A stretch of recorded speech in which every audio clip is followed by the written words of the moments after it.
सो आइए दोस्तों question number 8th 9th and 10th करते हैं। ये हमारे एमसीक्यूज हैं, तो फटाफट एमसीक्यूज को लगाते हैं एमसीक्यूज के टाइप के अनुसार।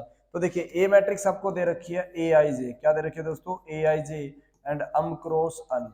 तो आपसे क्या पूछ रखा है, अगर ये स्क्वायर मैट्रिक्स है तो आपके लिए क्या सही होगा, कौन सा ऑप्शन आपके लिए सही होगा।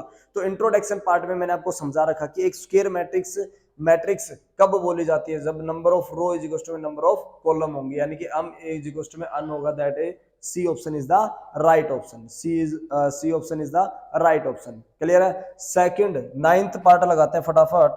नाइन्थ पार्ट में आपको क्या दे रखा है आपको दोस्तों, नाइन्थ पार्ट में आपको एक्स वाई जेड की वैल्यू निकालनी है। तो देखिए यहाँ से 3x प्लस 7 किसके इक्वल हो जाएगा, यहाँ से 0 के इक्वल। क्लियर है। उसी तरह 5 इज इक्वल टू में क्या हो जाएगा, y माइनस 2। ठीक है। उसी तरह y प्लस 1 किसके इक्वल हो जाएगा दोस्तों, 8 के इक्वल। और उसी तरह 2 माइनस 3x किसके इक्वल हो जाएगा दोस्तों, 4 के इक्वल हो जाएगा। समझ पा रहे हो चीजों को।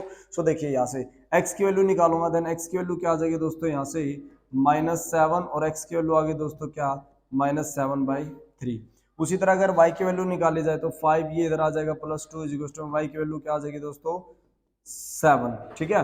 एंड यहाँ से अगर मैं बात करूं तो ये तो इक्वल हो जाएगा 7 + 1। ठीक है। यहाँ से अगर वैल्यू निकाली जाए तो क्या आ जाएगा, -3x इज इक्वल टू क्या, 4 माइनस में 2, तो -3x is equal to 2 and x की वैल्यू क्या आ जाएगी दोस्तों, -2/3। तो देखिए यहाँ से x की वैल्यू -2/3 भी आ रही है एंड x की वैल्यू -7/3 भी आ रही है, यानी कि x की दो वैल्यू आ रही है। इसका मतलब एक साथ x की दो वैल्यू नहीं हो सकती, इसका मतलब ये दोनों के दोनों मैट्रिक्स इक्वल नहीं है। तो इक्वल नहीं है तो इसका मतलब not possible, not possible to find. x की दो वैल्यू आ गई इसलिए नॉट पॉसिबल टू फाइंड। चलिए फटाफट देखते हैं थर्ड। ये तो आप कर ही दोगे question number 10th। Question number 10th आप लगा दोगे। क्या पूछा आपसे, the number of all the possible matrix of order 3x3, यानी कि 3x3 मैट्रिक्स है, उसके नंबर ऑफ पॉसिबल ऑर्डर क्या होंगे अगर उसकी एंट्री 0 और 2 है। अगर उसकी एंट्री क्या है दोस्तों, 0 एंड 2 है। ठीक है।